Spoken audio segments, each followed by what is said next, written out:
Welcome to the pod you're listening to. What the Reality with me, Cassie Roberts, and we are back with another Toxic Tuesday episode. We have lots to discuss from Don Lemon getting arrested because what?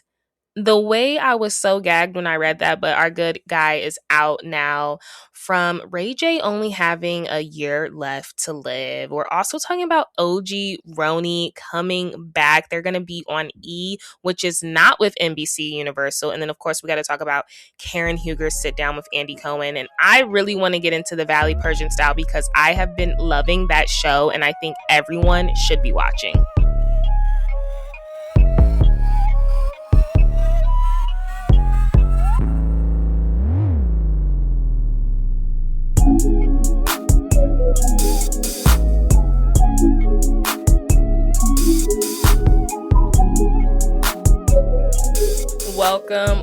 Welcome to the pod you're listening to. What the Reality with me, Cassie Roberts, and welcome to another Toxic Tuesday episode. I wish I could show you guys my top. I'll bring it up for those on, but it says fashion made me this. And in fact, Cassie made me this, me referring to myself because I did cut something about cutting the, not the hem, but the collar and then giving it a V-neck. I don't know, something, I just love doing that with certain graphic tees. I don't know, I just love doing that. Anyway, I did it to this top. How are you guys doing? Happy Tuesday. We have some things to talk about. We're going to talk about traders very briefly. We're going to talk about the sit down, Karen sit down. We're going to talk about the Karen sit down mostly. And we're going to talk about the Valley Persian Style. I've been enjoying that show so much. I've been telling everybody and their mama, you need to be watching it, including my mama. I'm like, why aren't you watching it? That is the best show right now. And there was an article by Deadline or something saying it surpassed 5 million views on Peacock. People are watching it. They're just not tweeting about it, but it's okay. It's okay. I still think people are watching it, which is really good. And I wanted to talk about another show, Real Housewives of Salt Lake City. I'm going to talk about that because it is over. Thank the Lord. When I tell you I just watched the third part today on Monday and that came out on Thursday, I was not pressed to watch it. No Married to Medicine. It was okay. And yes, so this weekend, I'm in the Midwest. It has been very cold, snowing nonstop. So this weekend I was in again. I've actually been in all of January. Update, I did dry January. I just felt after the holidays, I just was drinking too much. And it's so crazy because a new study came out that Gen Zs are drinking less and less and very much embracing, less alcohol in their lives. I personally can't speak for that because I do love me a good rosé at the end of the day. A good rosé, a good margarita is going to do it for me every time. But I did need a dry January because I felt so sick of liquor by the holidays, because it's just you got the holidays, you got Thanksgiving, you got Christmas, and then you got New Year's, and it's just drinking. And I felt like my kidneys really genuinely needed a drought. They needed to be detoxified. I was drinking kidney tea to literally detoxify, and I felt like my face is honestly slimmed down. Obviously the contour helps, but then I've also been on another, I like to do what makes it fun. If you are a gym person, let me know. If you're a gym person, it makes it fun to have a different challenge every month. So whether it's you're just embracing something differently every month, and it's a challenge of yours. So mine was the captain's chair for December. I wanted to end every workout at the gym doing the captain's chair, which is you use your legs, your arms holstered up, and you use your legs to swing. It's really focused on lower abs. So that's what I was doing in December. January's goal of mine was my arms. Guys, I love the way my arms look right now. My arms look amazing, and I'm going to keep doing this because my arms look amazing. It's the assisted pull-ups. So that was my January goal. Mid-January, I was I have a walking pad. And I saw this TikTok. They're you cannot say you are an active person if you just work out, and then you like clock in to your like, corporate job and you sit all day. And that's what I was doing. And maybe that's why I haven't been seeing results, at least with my legs. Like I just like always have hated my legs. Like, oh my gosh, guys. Why not tell you all my insecurities? But I was like, I have a walking pad. And so I didn't make it like, oh, I need to use my walking pad. I made it as if I need to start using the things I purchase my money on. That is my New Year's resolution, to start using the items I actually purchase. I purchased this back in November and I didn't use it nearly as much. So now I literally leave it out in my room. Sometimes I put it up, but my goal is to hit 4 miles every day. And I'm on my longest move streak on my Apple Watch. It has told me, like, I just hit 20 days the other day. So I'm trying to get my longest move streak. I might break it though this weekend because Saturday I'm getting my hair done, and that is an all day process. I don't think, because I'm getting some braids. I cannot wait, guys. I think I'm going to break my move streak. I'm going to be so upset. I'm trying to think of ways I can still hit it on Saturday. I'm going to try, but my move streak is to literally close all my rings and hit 4 miles a day. I don't care if I've already closed my rings. I need to hit 4 miles a day. So that's what I've been doing. Now, obviously, January is over. Of course, I did have my first glass of alcohol already. This was, I can't speak for the Gen Zs. Because I could not wait. But February 1st, I actually went to like a wellness event yesterday, and they had like mimosas, and I was like, oh my gosh, like it's February 1st, it's Black History Month. Of course, I'm gonna pour up, you know what I mean? So I had a mimosa, so I had champagne. We're easing into it. I still think I'm gonna be like just lighter on the hard liquor because I just don't like what it does to my body and how I feel. Like now I'll be like 26.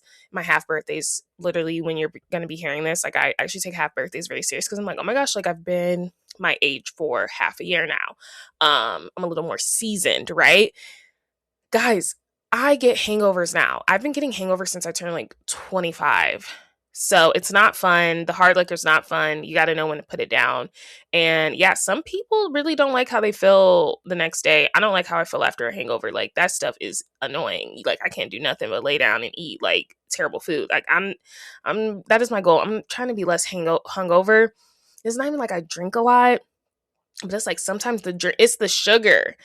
That's what makes you hungover. Let's be real. Like that's what makes you hungover and make you feel like terrible the next day is the sugar content. So it's like if you're gonna drink like a margarita, that's why Bethany Frankel invited a skinny girl margarita. So it's like you don't have those after effects and not all those calories, because like margarita is one of the most like highest caloric intake drinks ever. You got martinis and stuff. That stuff is just like straight syrup and stuff. And I know because I was in my making my drinks era. So this year I'm really much embracing like actual lime juice, like cutting up a lime and making my lime juice that way for my like margaritas and like for my martinis, like actually using a lemon instead of lemon juice and stuff, because that is what gets it sugary. I'm gonna lay off on like the syrups because I bought like so many syrups. I had like a lychee syrup, a blackberry one, a pineapple one. That is in like less syrup. Like I'll do a, pineapple marg every once in a while, but like less syrup and less juice. Like I want actual natural lemon and lime. But yes, dry January was good to me. It is now Black History Month. Happy Black History Month to everybody that celebrates. And I will be pouring up for our ancestors because it's only right. And yes, unfortunately, the groundhog did see its shadow. So I think we're about to get some more cold in the Midwest and in the East Side if you was in New York City. So it looks like we're about to get 6 more weeks of that. Spring is not coming anytime soon. I watched His and Hers on Netflix finally. I finished The Bear, so that was my update for Toxic Tuesday last week. And I'm trying to watch more drama series. I'm going to watch The Beauty, and I'm going to watch Tell Me Lies. I'm going to actually start Tell Me Lies, though, this week because everybody's talking about it. Bridgerton's out. I'm going to wait until the second part of Bridgerton is out for them to break it up. Netflix, you getting a little greedy. Like, you already got the podcast on there. Why are we still breaking up? Like, it's 8 episodes. What is there to break up? I watched His and Hers. Amazing. Spoiler alert, if you have not, fast forward at least like 3 minutes, because I think 2 minutes. Like, fast forward just really quick. I knew it was the mom that was doing all them killings, you guys, because I think it was a moment when she was watching like her daughter's old tapes, Anna's old tapes. There was a moment when she was watching it, and then there was a moment it showed Lexi, the new news anchor, and the mom. There was a look. I don't know if it was like foreshadowing, but I was kind of like that. It was like in an earlier episode. I was like, do not tell me the mom is trying to avenge her daughter's career, you know? Do not tell me that. And it was at that moment I'm like, and they kept focusing on her mom. I was like, I just feel like her mom has a bigger story to tell besides her mom just like aging, getting older, and being a demented woman. And lo and behold, she it was really the story of a mother's love and the lengths a mother will go to protect their child. Um that was an amazing series. It was a limited series. I do love Netflix's limited series because I'm like, wrap that storyline up, especially if you're going to take several years to create the next season. That could have been a limited series. So I really did like that. It was a really good show. If you guys haven't watched it, make sure you watch it. Even though I just spoiled it for you, but I didn't spoil everything, but it was a really good series. Yes, I'm excited to watch Tell Me Lies, and I am excited to watch The Beauty. Hulu's been dropping some stuff. There's another show I wanted to watch on Netflix. I think it's like Meet the Birds or something. Like it's supposed to be like an office type, so that looked kind of funny. I think it's like a limited series as well. Two Broke Girls is on Netflix, and I used to watch that every once in a while when it used to be on cable, and when I would get home from like college during COVID and it would be on in the morning, I would watch that. So I think I want to watch that thoroughly through.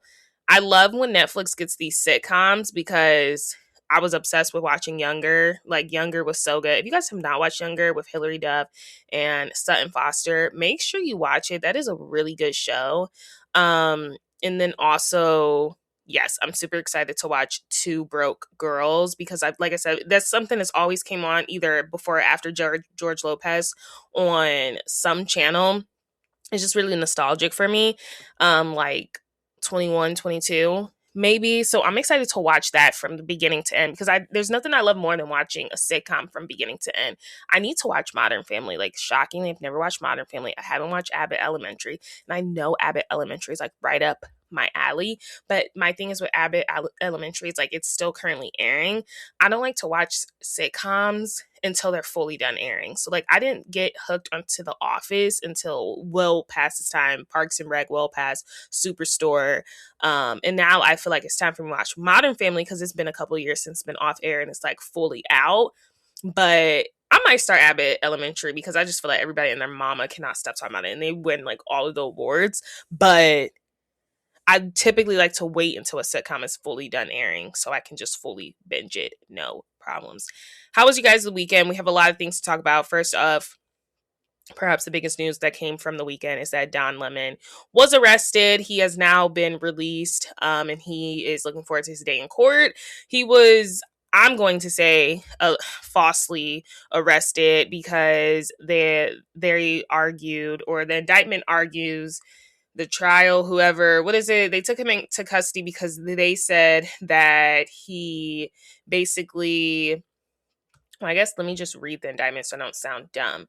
I just wanted to sum it up, but basically a grand jury in Minnesota had basically indicted Lemon and others, including Georgia Fort, who was also a Black journalist. And I think there was like two other people's on charges of conspiracy and interfering with the First Amendment rights of worshipers during the January 18th protests at the city's church in St. Paul, where a U.S. Immigration and Customs Enforcement official is a pastor, which we did not know. So, everything that's been going on with the Minnesota, riots, there have been multiple unjustly deaths of innocent people because of all the ICE stuff. The ICE people are just insane. They are just unfortunately shooting people left and right for no reason. Unarmed people, armed people, people that are not bearing arms, people that are no threat, essentially. People that are, protesting. They don't like what's going on. People are being ripped from schools, to be deported. ICE is just getting out of control, and they are in the battlegrounds of Minnesota. It's very hot over there, and there's been a bunch of protests. There was a church protest January 18th, like I just read, that Don Lemon and a couple other journalists went to. Don Lemon is now an independent journalist. He used to work with CNN, and he went there, and he has said multiple times on camera, on air, as he is, investigating the scene. He said, I am just here reporting on the scene. And it was clearly a demonstration of everything that was going on with the protests of ICE. Somehow they got a list together, or Trump and the thing is with this is that it surpassed the court's grant. Like, the court did not grant Don Lemon to be arrested because this is now you're arresting journalists for reporting on the truth. Like, we are in danger, but we've been in danger, right? I'm not going down that hole. So apparently this has seceded the federal courts. They were like, you know what? There's no grounds to arrest him and these three other people that had also been Black, but Georgia Ford is another independent journalist. So essentially they're saying Trump basically got his people to arrest him. He was arrested in the middle of the night. This was Friday overnight, and we woke up with this news on Saturday. He wasn't released until Sunday. So he was in jail for at least a full 24 hours. He has now been out. He is saying he's looking forward to his day in court. I'm looking forward to his day in court because he didn't do anything. He was there to just literally report on the scene. And yeah, it's just honestly crazy. The full indictment is out. I think PBS News has that. He looks like he is now going to literally put the pedal to the metal even more so. And if anything, when I tell you the social media response to him being arrested was grand, it was almost as loud as Jimmy Kimmel. If there was a way to unsubscribe to the government, that would have been the day we mostly unsubscribe from it, because the backlash that the government got for this arrest was insane. It was everywhere. People think we are literally in an authoritarian dictatorship. That's what we are in. But I cannot say the word. And I know the word. The one I'm trying to say, it's a authoritarian. You know what I'm trying to say. I'm sound so dumb trying to say it. And the thing is, if I were to just Google it, I'm sure I could pronounce it. But the difference between that and a dictatorship is dictatorship is clearly by one, the authoritarian or whatever is by the rich. So that's why they're saying we are under the A, but I think we're under the D. Just to put things lightly. But like I said, the social media response to that was insane. People are upset, and it really reflected at the Grammys. Let's talk about the Grammys really quick while we're at it. Don Lemon was at the Grammys. A lot of people were making political statements at the Grammys. They've been making political statements at these award shows because this is where you're getting so many eyes on people. So the Grammys was very political. A lot of people had ice out on the nails, the jury, the hills. The people are speaking out. The celebrities are that they do not stand with what is going on. And it's almost as if you don't make a comment at this point as a celebrity, we're kind of side-eyeing you. And it's so funny to me because Kim Kardashian has said that she does not stand what is going on with Minnesota, but it is so crazy because the person she aligned herself with is the one that's responsible for all of this, all the Kardashians. And now it's when I see those celebrities be the same ones to make these posts about we don't stand with what's going on, but it's what were you expecting when you are the one that was standing behind this man and nominated him? So I don't know. I just feel like this is not politics. This is reality. But it's really scary, but I'm just glad so many people are speaking up. I think we'd be more in danger if people weren't speaking up. So the fact that people are speaking up means that people genuinely do want something to change. Like I said, I hope the man gets impeached. Like, honestly, I don't know what's taking so long, especially now that the Epstein files are out and his name is all throughout that. That he did sexually assault younger, lot younger preteens, that is all out. It's kind of like we talk about it for a day and then we don't talk about it. That alone is insane to me, especially when we know Kennedy was impeached for a blowjob, and now we have a full list, in the words of Luann, making it less, checking it twice, a full list of things that Trump is very much like responsible for. A very thorough full list. Like, you can't deny it and nothing's happening. So that's where we are as a nation. Obviously, the Grammys was amazing to see a lot of Black and brown people win. I like Billie Eilish. I don't understand how she won with that record that is Ode from 2024. We're going to look at the full list, but as we know, Bad Bunny did win Album of the Year, which is just perfectly timing because, the Super Bowl is this weekend, Sunday, and he will be performing, and he won Album of the Year, and his full album is obviously, fully in Spanish. Like, it's in full Spanish. So for him to win the Grammys, you know what I mean, which is historically, white people have won it. Only, like, you know what I mean? White people have historically won Album of the Year. We finally had Beyonce win last year, which was amazing for Cowboy Carter. But before that, she had, submitted Renaissance, Lemonade, all that other stuff. She had won a lot of Album of the Years to white artists. And it's amazing to see, like, after Beyonce wins, Bad Bunny wins, another, of color artist. And like I said, we have the Super Bowl coming up. We know people are going to be upset because I'm pretty sure the Super Bowl is going to be in Spanish. I think Cardi B may come out and perform Bodega Baddie or something with him because Stefan is definitely heading towards the Super Bowl. The fact that I know about this is, like, insane because, like, honestly, I normally don't know anything about sports, you guys. But we know that Stefan Diggs is in the Super Bowl. So I could definitely see her coming out for a surprise performance. I don't know. I'm trying to think who performed last year. I can't remember who performed last year because I cannot remember who performed last year. I'm trying to think, was there anyone good?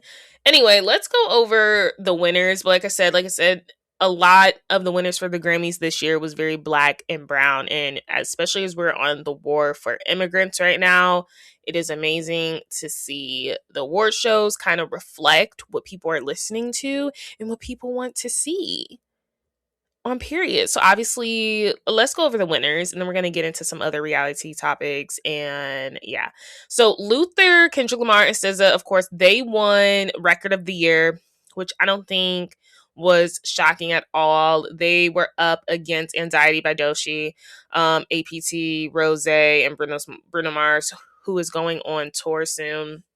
The Subway by Chappell Roan, Abracadabra by Lady Gaga, Wildflower by Billie Eilish, Manchild, Sabrina Carpenter. When I looked at that list, and then DTMF by Bad Bunny, when I looked at the list, I knew Luther was going to win because I felt like it was a remake of Luther Vandross as well. I don't know. I just felt like they did that song justice. And fun fact, Kendrick Lamar said that for him to get cleared on a sample, he could not cuss at all. So they did not cuss at all to get cleared on that Luther Vandross sample, which I thought was very interesting.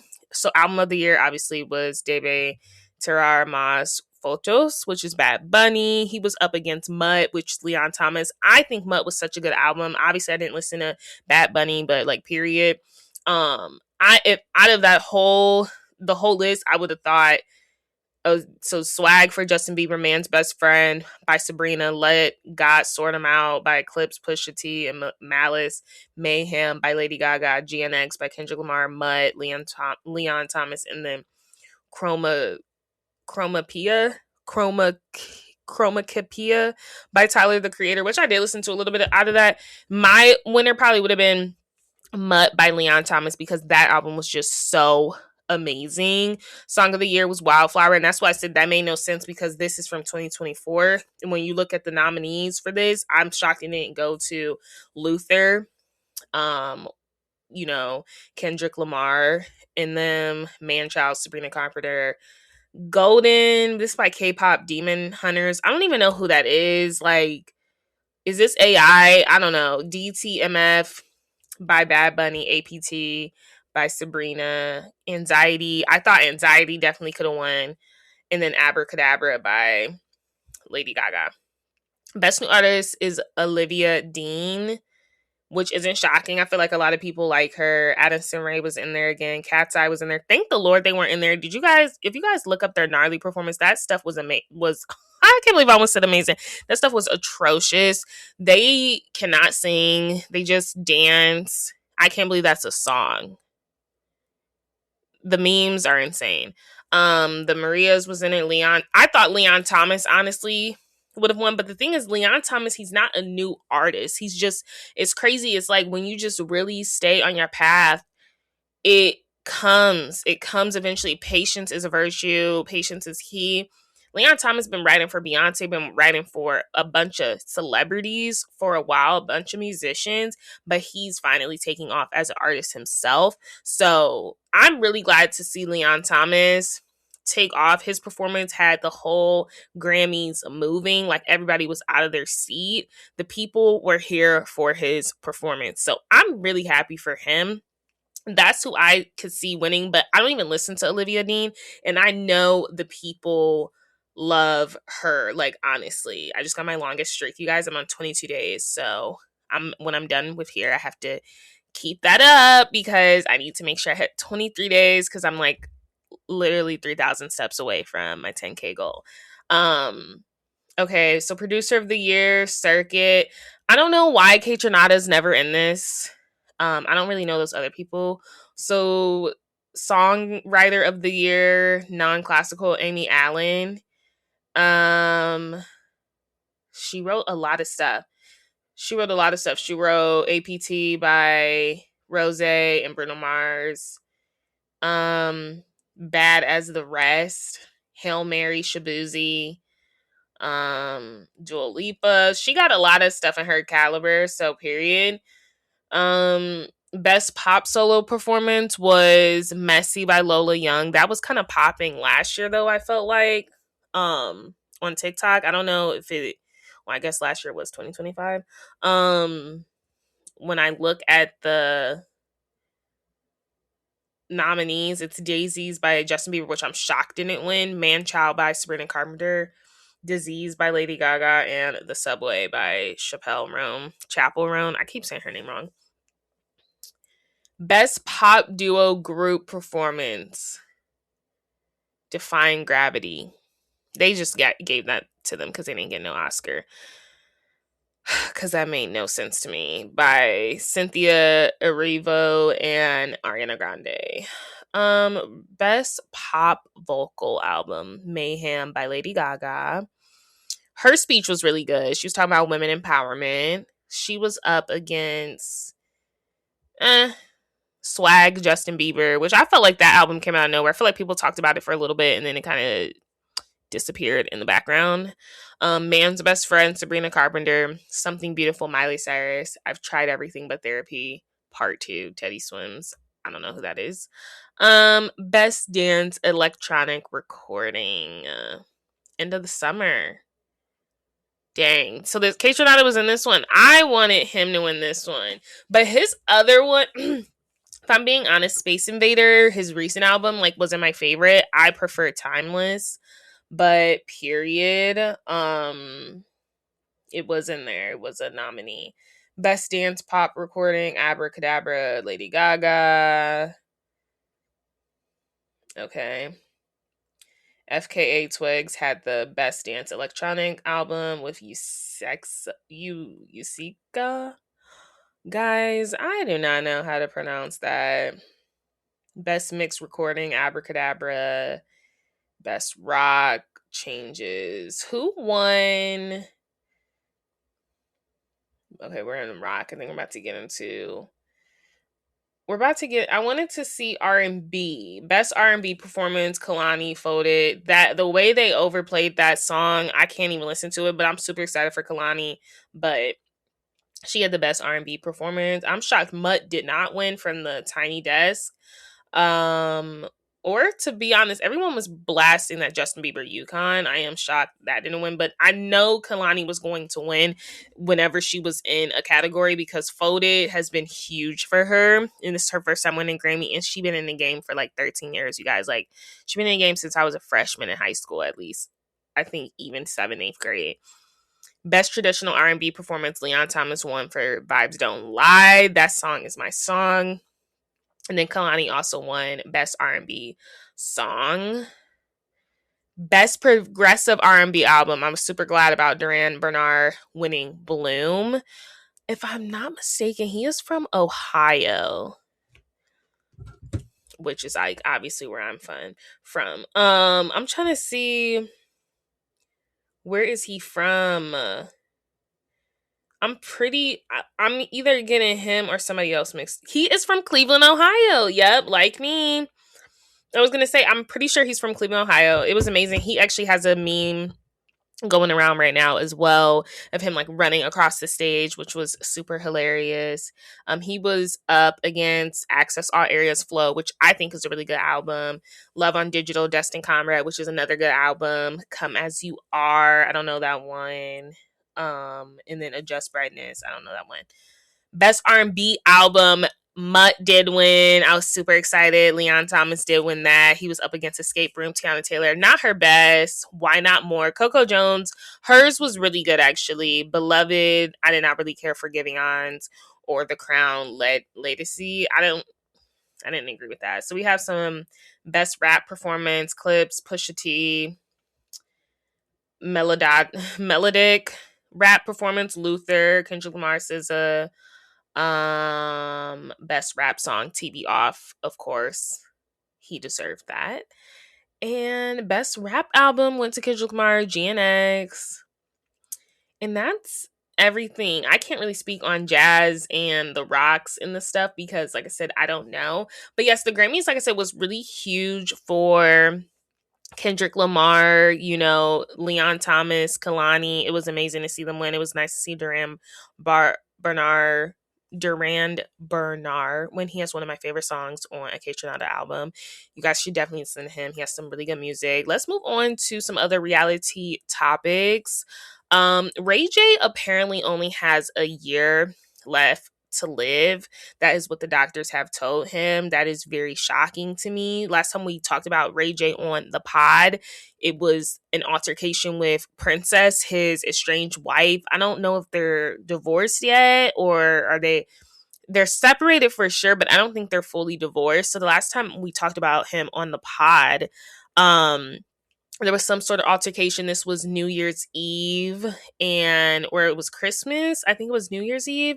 The kids were supposed to be with him, but Princess had came and got them because it was a hostile situation. I don't know. It was just a lot going on. And then apparently like she's trying to get the daughter.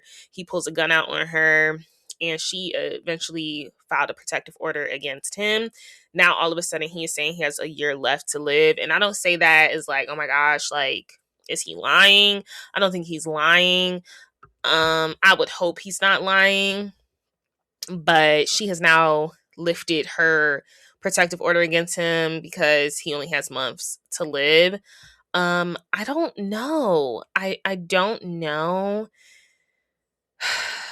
I don't know. So his latest health update, let's see what he says. He says that my health is not okay. I don't know what's going on. He said in an early video, Ray J said that his doctors told him he likely won't live to 2027, which is honestly crazy. He was recently hospitalized after contracting pneumonia and experiencing heart pain earlier this month. He thanked his fans. He said, I'm trying to see. He said, I want to thank everybody for praying for me. I was in a hospital. My heart's only beating like 25%, but as long as I stay focused and stay on the right path, everything will be all right. My health was not okay, so I thank everyone for praying for me. And then he said on Twitter, 2027 is definitely a wrap for me.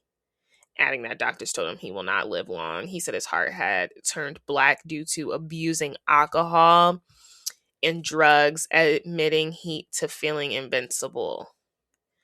So, yeah, his heart apparently is only beating 25%.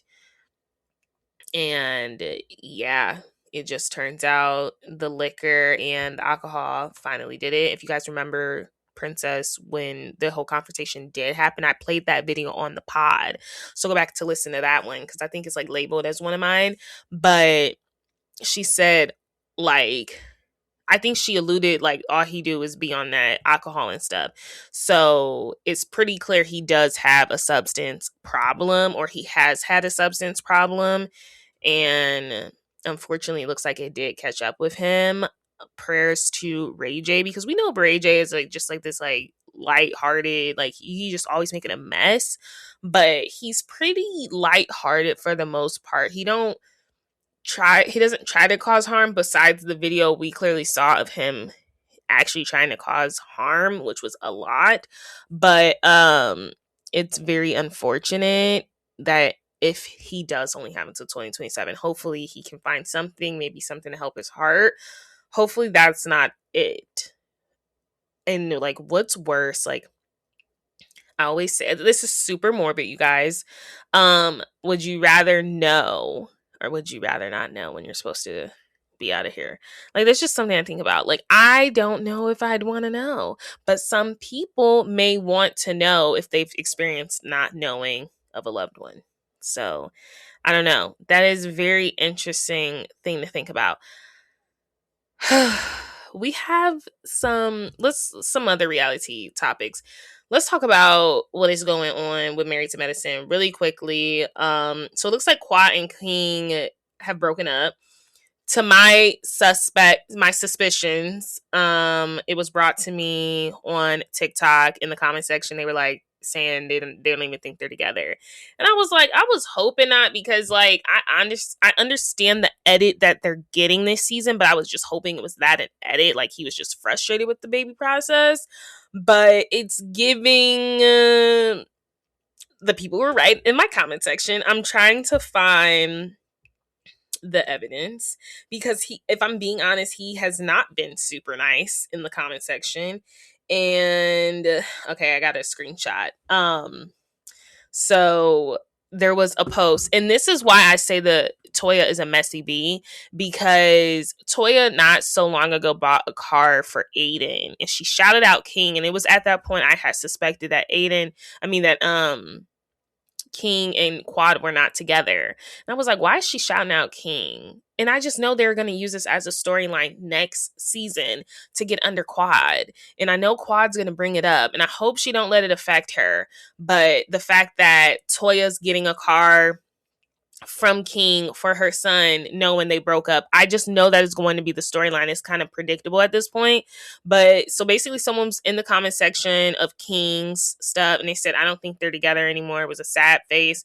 And then someone was like, that's sad. And then King responded, he said, I can confirm that I left that situation. Oop. He said, I can confirm I left that situation. He said, we is no longer together. And I had seen that before. I didn't think anything of it. But yeah, guys, Summer House premieres when you're hearing this, Toxic Tuesday. So tap into that. I'm going to start recapping that, especially as Potomac's ending, Salt Lake is over. I'll start recapping that. I've been getting a little more listeners, you guys. I'm so grateful of you guys for listening. The only issue is that I don't get a chance to recap all of my episodes. So I'm working on something. You know, if I get more listeners, we're going to keep running that up. But I might be doing something very soon where I'm going to be recapping my favorite shows, because I'm not even recapping Traitors really. Like, I really only dedicate like Toxic Tuesdays like to the stuff I vividly like enjoy. And I don't want to begin to start like hate recapping things. I want to genuinely enjoy to recap certain stuff. But yeah, so Summer House, I was just scrolling in this text thread and I just realized Summer House is premiering. And the sneak peek we got is of Amanda talking about her relationship with Kyle. And we're going to see what finally led her to breaking up with the man. In other reality news, we have the cancellation finally of Basketball Wives. It was a matter of time, given especially I was one of those people that was definitely talking about Basketball Wives when it was on last season, because I thought it was a good season, but it was like frustrating. It's always frustrating to watch Basketball Wives, in my opinion, but especially with the whole Jackie Christie and Chantel, I can I could believe that Jackie probably didn't want to come back. If you don't have Jackie, you don't have a show.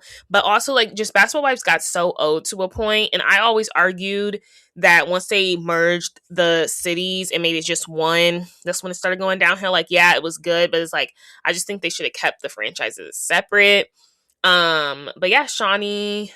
Oh, it's so funny. It says it doesn't even say in any acknowledgement. Oh no, they say Shawnee Henderson. Well, like obviously that's her name, but I'm just saying we know her, Shawnee O'Neill. So yeah, she after 12 seasons, Basketball Wives is ending, and it had been on a weird little thing for a minute. Like we would get reunions sometimes we wouldn't. Um, it and there was just always a different person on. Like we were always trading out different people. But yes, so she did post a Instagram video. I'm just gonna recap a little bit of what she said. She said, I wanted to jump on here real quick before the news goes out and people try to be messy and make something that it's not. Girl, just get to the announcement. This is just called growth and moving forward. I'm announcing today that Basketball Wives will not be returning. Since its launch in 2010, the franchise has been the defining part of my professional journey. What began as a vision to tell my story and stories of women like me grew into a cultural movement that created opportunity, sparked conversation and honesty, amplified voices that deserve to be heard. Um, she said, most importantly, I'm thankful to the women who trusted me with their stories and the creatives in front of and behind the camera who helped bring this vision to life. Season after season, growth requires evolution and knowing when to honor a chapter while preparing for what's next. While the journey is concluding, I'm actively developing new projects that align with my personal and professional purpose, continuing to create meaningful opportunities for women across the media and the business. I think obviously because she's now in that preacher's world, she's probably working on something with like the preacher's wives, the dramas there. She's no longer a part of the Basketball Wives community. She's a pastor's wife now, or a preacher's wife. I don't know which one she is, but she is the wife of someone in a church. So I'm assuming she's moving towards that. I would be very shocked to see which women sign up to do that, because churching, I said churching as like an adjective. Churching in reality TV can get sticky. That's why they make a lot of drama series that are honestly very closely based on what happens in the church. It's just hard to have a reality show based in the church. It really is. But hey, Shawnee O'Neill, I don't know. I was never really a big fan of her. I think she held Evelyn to a different standard, and I think she was honestly at times very much unfair to certain groups of women. And that's how I feel about it. I'm trying to think what else is on my list before we get into some recaps. OG RHONY. Apparently there's a new show going on E. E is no longer part of NBC Universal, so this actually is a crazy loss for Bravo and ABC Universal. OG RHONY, they got Ramona Singer. They got Sonia Morgan, Luann. I was shocked about Luann because she's been very prominent on, Bravo. So now she's going to be on their rival network, because this is a rival network now. Who else? Kelly Benham, Simone. I'm just like, whatever. Jill Zarin, obviously. Bethany Frankel reacted already. She said this is such a smart decision. Like, of course, like this is what's happening. I'm trying to find the video. And yeah, there's going to be an announcement. I actually have Ramona's announcement right here that I'm going to pull up, but I'm trying to pull up Bethany's reaction, because Bethany actually said it was really smart. And this is going to be based in Florida, because this is where all of the ladies honestly live. Let me see. I cannot believe they approved this. Like, if I'm being completely honest, I can't believe they approved this. Okay, let me play. So Dorinda's not on here. which I'm shocked if Luann is. Let's play Ramona's video. We're going to be filming All the Best You Know and Always. And I know you guys love watching me on Instagram, but guess what? It's going to be announced tomorrow. We're going to be filming for ETV, 6 of the original Housewives, so get ready for that. I'm really excited to watch. Okay, I found Bethany's. Let me play her reaction. OG Style. What do I think about the Housewives going to E in a new reboot, OG Style? I'm glad you asked. I think it's fan-fucking-tastic. E came in savage, Barracuda style, and said, these bitches aren't expired, so you know what? Let's put them back up on the fucking shelf. And Ramona is going to come out of hibernation like a bear, ready to eat something. Jill, the machinations, she's been turning the wheels, making this happen. Jill had something to do with this ending up in the end zone, and I am happy for all of them. Go. And you know what? With all due respect to that reboot, when that was announced, I said, boring. And it was, respectfully to those beautiful women. But you know what? He came in and said, watch what motherfucking happens. You're welcome. So Bethany's also in Florida. She's not going to be on the reboot, but I bet you it depends how well the OG RHONY reboot does. If it does well, I'm sure Bethany's going to want a slice of that cake because, like I said, E is not a part of Bravo.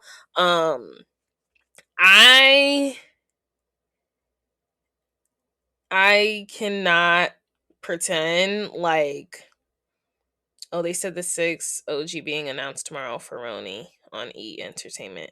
Is it going to be Bethany? Who's going to be they're saying there is going to be a 6th housewife.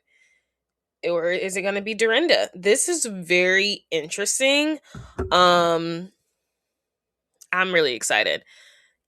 So that makes sense why we couldn't watch Kimora anymore on Peacock, because they kind of are not in bed together. E isn't with NBC Universal, so I wonder where we can watch the OG RHONY.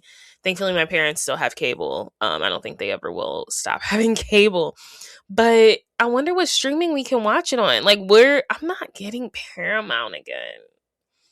I hate having Paramount Plus, you guys. I hate it. We're about to get into some recaps. I just wanted to put this out here that Lewis Hamilton and Kim Kardashian are allegedly dating. Didn't see that coming.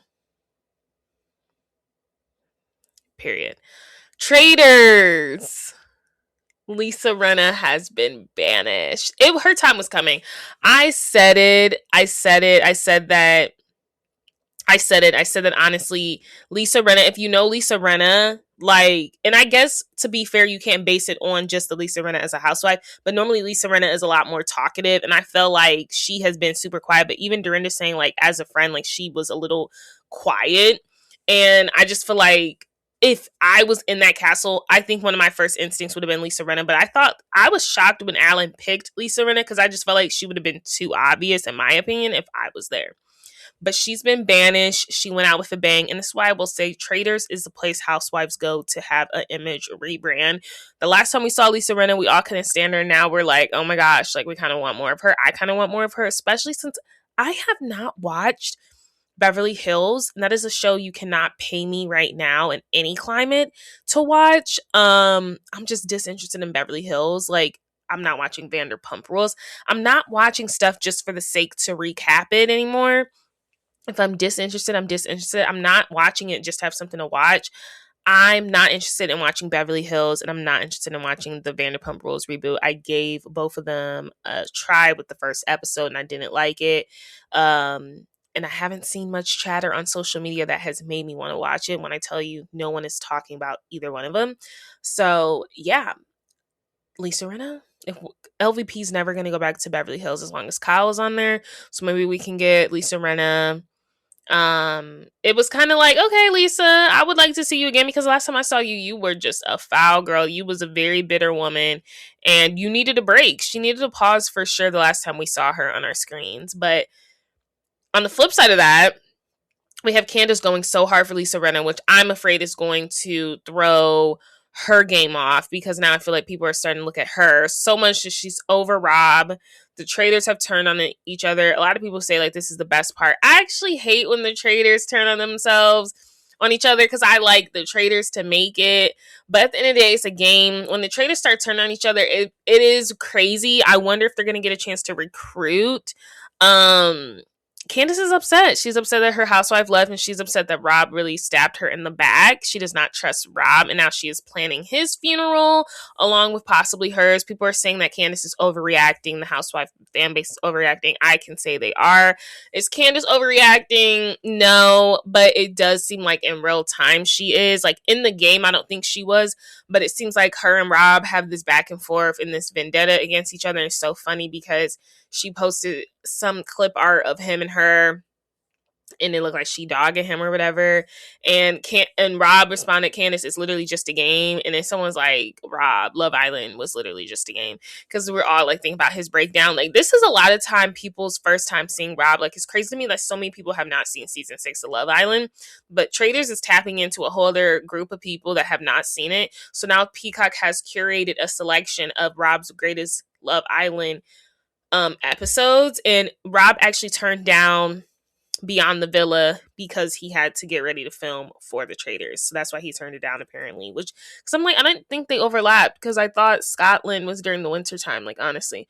But when I think about it, I don't know, is it always cold in Scotland? I don't know. All I know is there's some people that are like totally obsessed with Rob right now, which is so funny to me because I know him from Love Island and I think he's an attractive male, but he's just never been my type. But yeah, Candace is. It seems like she's overreacting in real time right now because they are going back and forth. I'm like, y'all, it's a show. That's what gets me with the traders. I'm like, and y'all are celebrities at that. None of y'all really need this money. I do think the person that really needed the money was Tiffany because she was really crying about like her son and like, you know, being a single parent. I do think she really genuinely wanted the money, but it's always so interesting to me when they get these super like, there's like in between reality stars, like people that clearly need the money, and then people that like, you know, falling off reality TV stars like, oh my gosh, the money would be great. Like, you know what I mean? And then people are just like, the money be cool. But so you know what I mean? It's like, you got to even the playing field. I don't know. Yeah, that's my thoughts on traders. Like, yeah, I was like, dang, they had to get a trader out. I think if I'm being completely honest though, I think Rob is playing a solid game as a trader and he could possibly go all the way. Because he is playing a very good game as a traitor. Okay? Real Housewives of Salt Lake City. The ladies, they don't do reunions well. It's like that last moment to really get everything out, air everything out, prove everyone's point. You know, you did this, you owe me this, you said this off camera.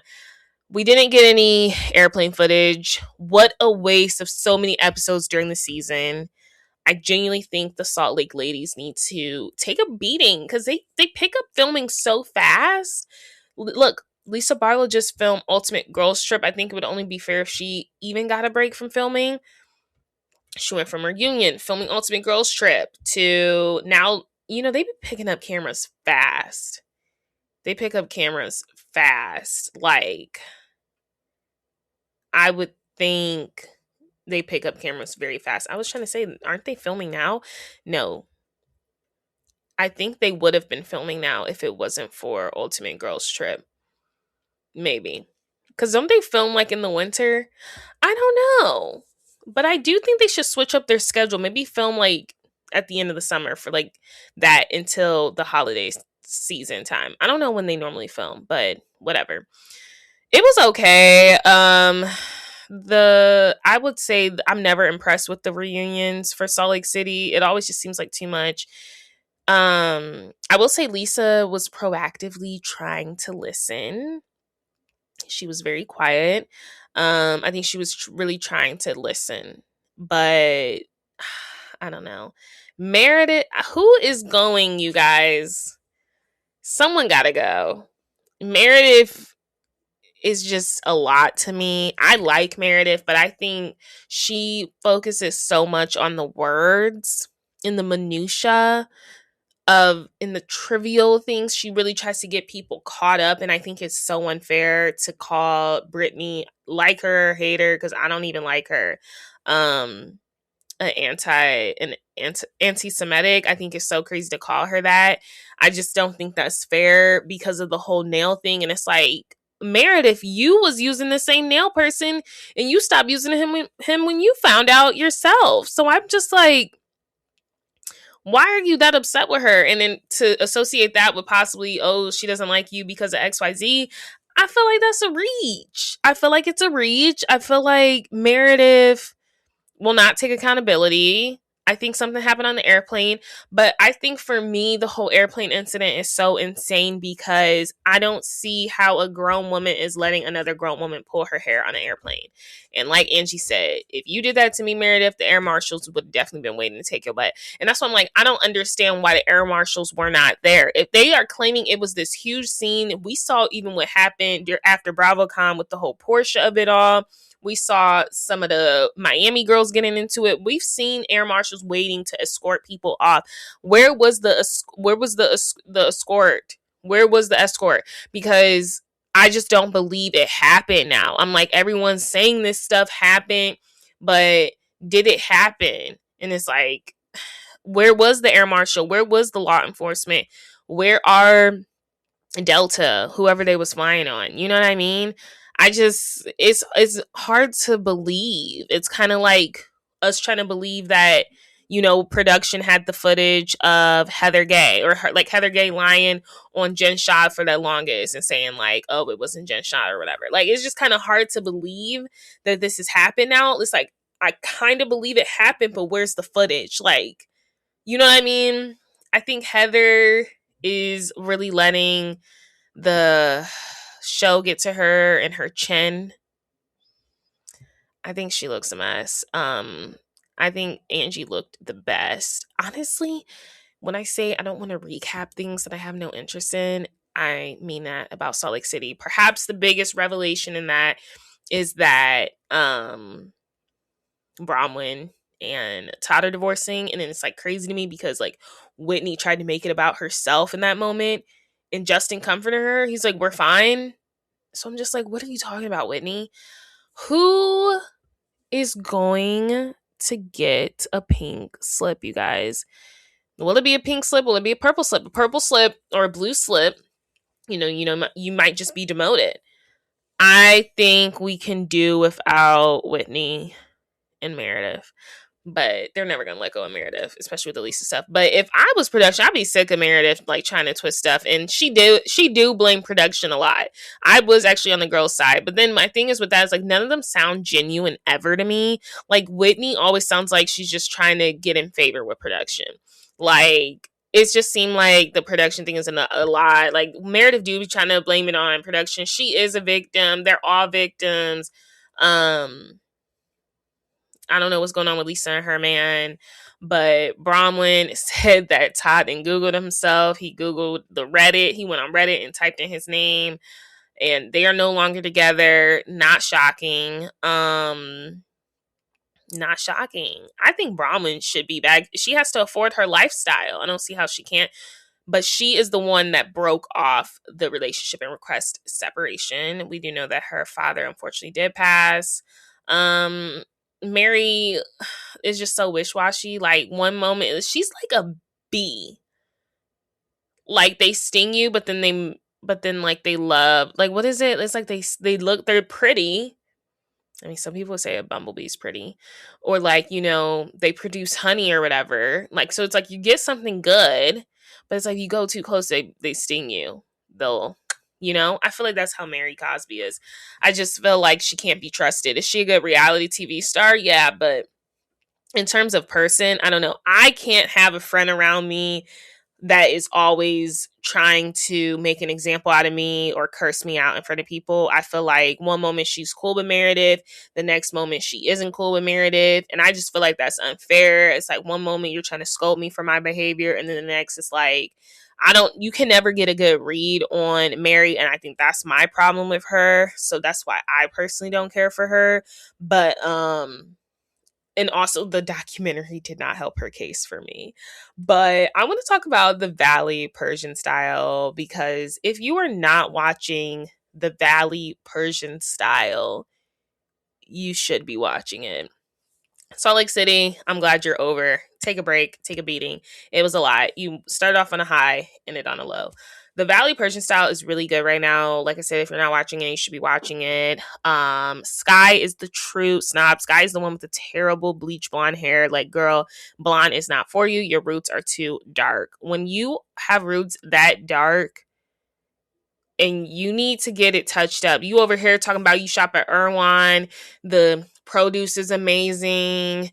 It's high class. It's top of the top. You wouldn't have it any other way. But you can't even afford to get your roots done, girl. Your roots need some touch up. She's such a snob. And the thing is, I don't even dislike her. I don't dislike anyone on the Valley. And that's when I love reality TV the most, is when I don't dislike anyone. I dislike all them heifers on the Valley. Like, those are people I really do not care to see. I don't even think I'm going to watch the Valley when it comes out because it's just so insane to me. But Sky is a true snob. She is an elitist. She wants to get out of the Valley, and it's crazy because the oxymoron is like, you want to get out the Valley, but you're on a show called The Valley.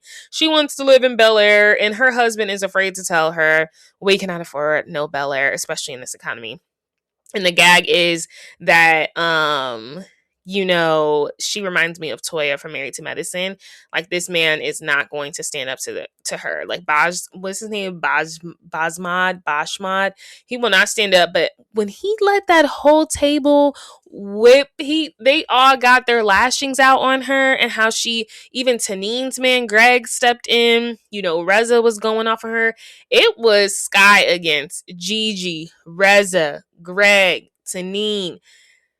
It was insane, okay? Like, everyone had something to say. She is very snobbish. So it starts, I think what rubbed Reza the wrong way was when she enters the rental, which you did not pay for. This is a house he selected, and you didn't pay a dime, and you're already complaining about how terrible it is. So she just walks in on an attitude.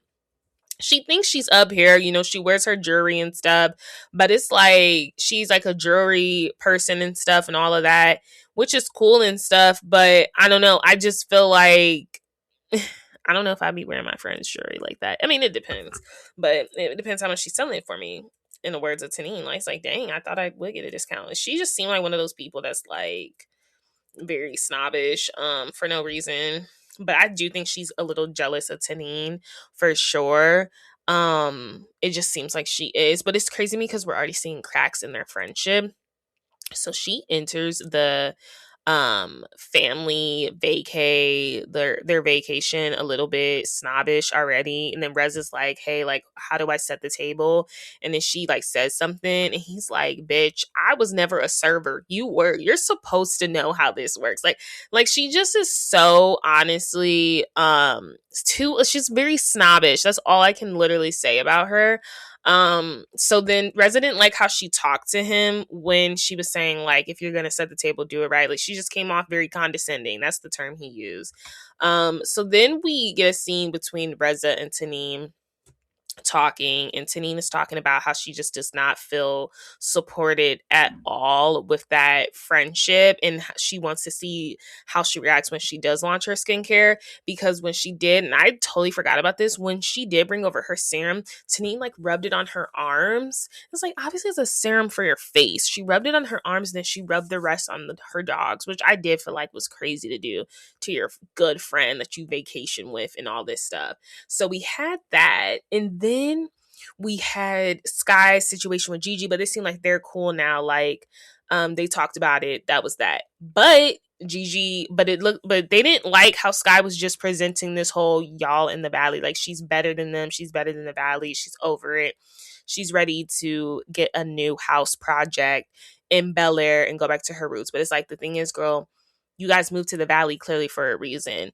But the way, when I tell you guys, was the most bizarre thing. The way all of those people spoke their piece to this woman, and this man did not say anything about these people screaming at his wife.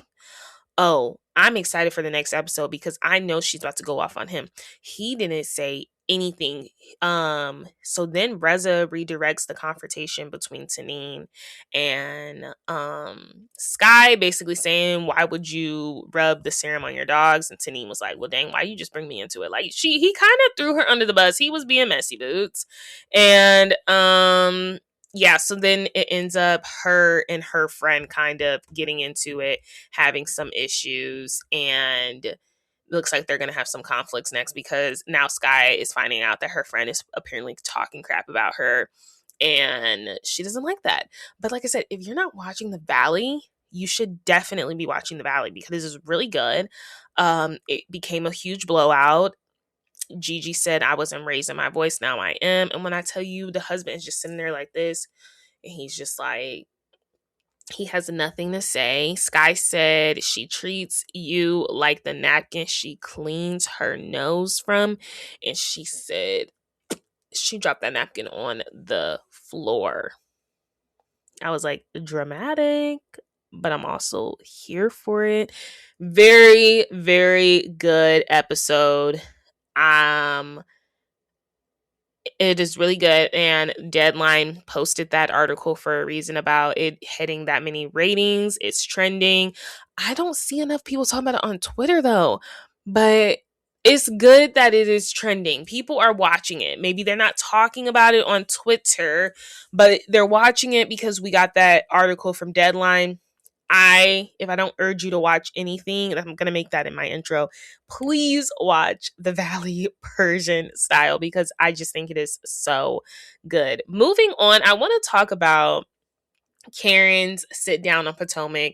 And I would say, like, perhaps the biggest revelations, just the biggest things I took away from her whole sit down with Andy Cohen, which has never honestly been done before. I don't even think Andy did that. Oh my gosh, I just like touched my blush and then wiped it off. I don't even think Andy sat down with Teresa like as a part of the season. Maybe a Watch Happens Live, but he actually went to Karen's home. So we get cameras picking up from Karen's pickup, you know, her release of prison. The hair, the outfit, the bandana. So, fun fact, the hair is actually from her inmates. They took hair out of their scalp. I hope it wasn't their scalp. They took it out of their scalp or maybe their hair extensions. No one has hair in there, so I'm thinking they cut their hair out of their scalp and they braided it in with Karen. And then, you know, her makeup artist ended up bringing like that outfit and the bandana so when she leaves, because she knew it was going to be photographed, yada, yada, yada. So that's like crazy to me that they took their hair out of their scalp and braided it in with her so she didn't look crazy and they wanted a piece of her with her. Okay, so it looks like Karen is really taking on related this to the whole Chrisleys. It's very interesting when you do something wrong and how you think you're placed into prison to be the voice for the youth. And she's like, I was just shocked with how many young women there were there. And I'm like, what are you doing there? And I'm like, no 60-year-old woman could tell me about my time in prison when you are 60 years old in prison. At least I am 21 and dumb. What do you have to say for yourself being a 60-year-old woman on your fourth DUI? We'll get into that. But that is what Karen is claiming. The girls in there were young and she felt like she had to get to them. So much so, Karen was actually in charge of the AA and the NA meetings. I did not know what NA meant. That's narcotic abuse. And then obviously AA is alcohol abuse. She was volunteering and actually a spokesperson for that. And she's like, because she has life experience, she could be. And because she went to rehab, she could talk. But my thing is, from this interview, and if I'm being completely honest, she didn't really take accountability for her alcoholism. She was more so blaming it on the prescription drugs. So much so she says she can't even mention them because she'll get sued. And I'm like, so are they giving you something illegal? Like, why would you get sued if you were to say, this is what I've been taking and mixing? Because maybe you can warn some people. So that's that. We saw Karen's son, which I don't think we've ever really seen. I think we maybe seen him like once. Karen, so let's get into like really the sit down with Andy Cohen. Karen admits that she did not see the footage of, you know, the Thomas Jefferson concubine. She did not see the footage. Even though her lawyers did tell her you should probably watch it, and that's why they were trying to cop a plea deal, she said she was still aloof to the fact because she was still under the influence during that time. She couldn't believe like this was actually happening, and she was not in her right mind to even watch it. She said she really secluded Ray from that and watching that. She did not want him to watch it. She said her daughter did. I just like am so upset. I just like ruined my blush. I'm like literally about to add it back because it's like driving me insane. Okay. I had to fix that. That's what happens when you just do quick makeup for the aesthetic and don't really do your full makeup routine. So sometimes when you touch it, like it still is moving because I haven't really completed my makeup. I'm just like, oh, I wanted to wear makeup today. And I had some stuff to film. But yeah, so she's saying like Ray did not see it because I'm like, surely your husband would have advised against you taking the plea deal. She also confirmed that the plea deal was not house arrest. She said that was never offered to her. But yeah, she said she didn't see the videos and the drunkenness until after rehab, or her therapist finally got her to like see it. She's like, girl, you need to see this. And she finally did it then. So, yeah. So Karen was not, yeah, she was not offered a plea deal with house arrest. Karen currently is not drinking. She says she is sober. She's been sober since before she went in. Which is like, I'm assuming after rehab. And then, yeah, Karen, which I thought was interesting, she said her kids did bring this up 20 years ago. So her first incident happened at 21, I believe, or 20. And she did get sexually assaulted at 19. So she says around that time is when kind of she stopped emotionally developing because she kind of shut it off because of that traumatic experience. That's what she is associating her first DUI with. So she said this did happen the first time 20 years ago. Which is when her in her 20s or something. And she said this was also brought up a couple years ago when her kids did sit her down like, hey, do you have a problem? And Raven, her kid, she did think she had a problem. And then she said at that point she went to the doctor, and I'm like, of course a doctor's not going to tell you have a drinking problem. A doctor isn't there to tell you have a drinking problem. A doctor is there to prescribe you something that thinks you have a drinking problem. Let's just put it out there, okay? I know a couple of people that have drinking issues that go to doctors to seek help. Your doctor is not going to tell you if you have a drinking problem because you're 99% not going to be honest with that doctor about how much you drink, right? So the doctor's like, no, you're fine. If you're telling me you drink once a week, and like this has happened, no, just take this drug. You're not going to be honest with your doctor. You're not going to be honest with your doctor unless someone's sitting there with you. Unless you having vivid reactions of your intoxication right then and there. I mean, you're going to be on your best behavior in front of a doctor. And that's why I'm just like, okay, Karen. So the doctor prescribes her some prescription drugs, which is something she had got used to taking. And she has started then upping her dose after her parents had passed away. Herself. She was just upping her dosage. We do not know the name of these prescription drugs that the doctor prescribed her. I don't know any doctor. You're going in saying they're saying I have a drinking problem. They're like, you don't take this, you'll be fine. I don't know what kind of doctor that is, but I guess that's why she don't want to say what kind of drugs they were. And so I don't know. Karen, she just at this point in the interview, she just didn't seem to be super honest because Karen says there was no 4 DUIs. She's very Meredith of Marks now with it. She's trying to get very touchy with her words. Very trivial. She said all 4 incidents involve alcohol, but only 2 of them were DUIs. So I'm assuming 2 of them were DUIs, driving under the influence. The other 2 were driving while intoxicated. So one of them is you have alcohol in the car, and the other one is you are driving when you are clearly drunk. So yeah, because you can get a DUI. DUI is under the influence, right? And then while intoxicated. Yeah, under the influence is like, oh, you cannot be under the influence. You can vividly not be under the influence, but you have liquor in your car.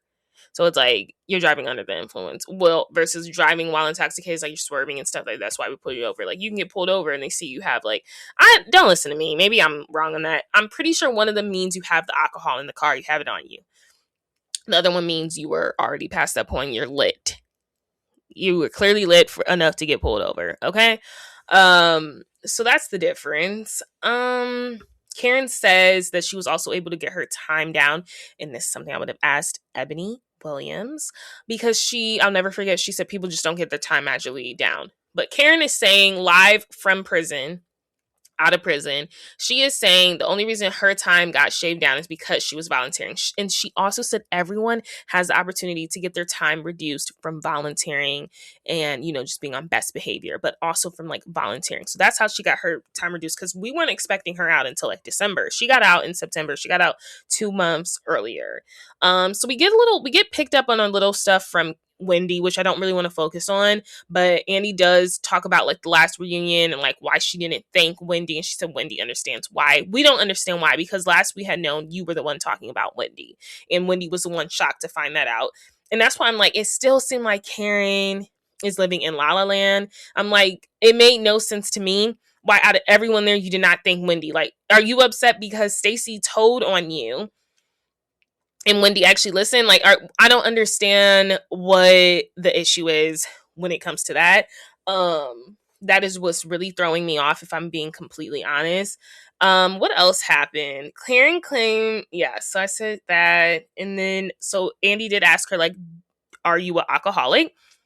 And she said, I am in lifetime recovery. She's never said she's an alcoholic, though she does say she does have alcoholism disease and prescription drug disease. But that's honestly what I took from it. I think she had a little bit of accountability. I think she recognized a little bit of her fault. I don't think she realized not near all of it, though. It still seemed like she's teetering the line of like, well, I was put in this position because I needed to get to these younger women that are also in these positions, and I need to talk to them and school them and educate them. But also, she was blaming it on the prescription drugs. She says she thinks she has more of an issue with prescription drugs than she does with alcohol, which tells me I don't think she plans on being sober. But I mean, hey, if you don't want to be sober, just don't get behind the wheel again, right? I mean, some people's diseases outweigh their desire to get better. And hey, I'm not gonna tell her how to live. If we see Karen drinking, as long as she is not driving. But that was really everything that was discussed. Definitely give it a watch. They really stretched it. It could have been a 30-minute segment, if I'm being honest. Maybe an extended 30 minutes. It didn't need to be 42. But yeah, we will be talking about the first part of the reunion next Toxic Tuesday, because I cannot wait to watch that. We're going to talk about the premiere of Summer House next Tuesday. Know what the reality episode this week. I know I like to rotate them, but like I said in a previous episode, I'm trying to line it up better for it to come out, because my next topic will definitely be America's Next Top Model. And I really want to line that up when the America's Next Top Model documentary is coming out, which I do think is the 16th. So you can expect it around then, at least that weekend or the weekend before. For sure.